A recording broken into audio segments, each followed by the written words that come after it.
the worst way to start a wedding speech, but if I'm honest with you all, I found it really hard when Mum and Julia just got together. I was really jealous of another woman. I swear. I was really jealous of another woman being in my mum's life. I don't speak of the girl and the main woman in her life. I'd had a step family before, but we weren't really ever a proper family. I thought things would be the same, and I also didn't see how they would work together. It just seemed so different, like yin and yang. However, as with yin and yang, it turns out that they balance each other perfectly.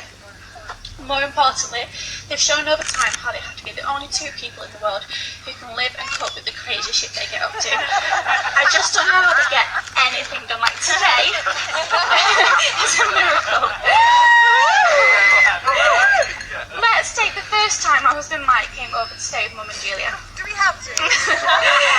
Mum, of course, was late picking us up, having driven the whole way on fumes with a red light on. We got to start the trip with a nerve-wracking journey, wondering if we could make it to a petrol station. When we got there, Mum couldn't be asked filling up the petrol because she got bored after 2 minutes, and then we had the rest of the journey with the red light on anyway. When we arrived at the house, we were really excited to see Julia, but she was nowhere to be found. She was searching high and low for the whacked up dogs, Muttley and Stewie, who turned up a while later, just casually eating a rabbit. Mum was absolutely horrified, while Julia was super proud of her Bear Grylls dogs. Julia needed to go to the supermarket. As we've heard, Mum hates the supermarket. Julia loves it. However, thus began the usual saga of looking for the magic card, aka the joint card. An hour later, it's found in the safe place where Mum found it. Left it, on the front porch. As we've talked about, safe places are very different with them versus us. It's almost as safe as the inside of a taxi door in Barcelona, where Mum left her passport thinking it's a really safe place. So safe, it's still there. Credit card found, then begins part 2 of the lost object saga, the car key. Another hour later, we found it in an obscure safe place, the car. 2 hours later, Julia returned from the supermarket with hardly anything she went in for because she forgot the shopping list, got distracted because she bumped into everyone she knows, and we ended up having a ready steak cup of tea. Unsurprisingly, ends up being super delicious. Surprisingly, it ends up being served with wine, even though Mum and Julia, they don't drink wine. Did you know that, guys? They don't drink. In the evening, we decided to watch a film. Thus begins a hour-long debate of what film to watch. When we finally get on the film and navigate not knowing the login details for Netflix or Amazon or anything else, Mum ends up on her phone working as usual. Well, the whole way through, Julia asks so many questions about what we think is going to happen, what's that guy from, what do you think's going to happen next, like she misses the storyline. We then have to answer a million questions about what has just happened, and then an hour in, we realise that they've already watched the film before. Later that night, Matt asked me if this is what it's always like here. And I said, that's actually a really boring day in the life of Mum. Over time, I've come to realise that it's not just their ability to cope with each other's crazy ways that binds them, but their shared tenacity, strength, joy of life, and their love for other people, especially their children. Looking at the story before with a different lens, see what I did there, lens like that? Mum was late because she was frantically editing all the weddings to allow her time off in the week to spend with us. She was so excited to pick us up that she didn't want to stop for fuel on the way.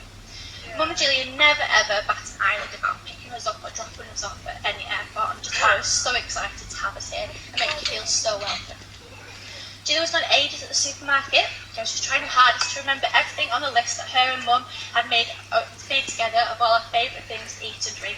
The house is always stocked with butter biscuits and milfoil for my arrival, even this week when they've had so much on their minds to organise. Julia asks a million questions, as she cares so much about everything you think or feel you've been up to. We had a week filled with wonderful tasty meals and lots of laughs, all to make Mike feel a part of the family. Family is everything to them both. They both have the ability to make the mundane magic and inject fun into everything they do.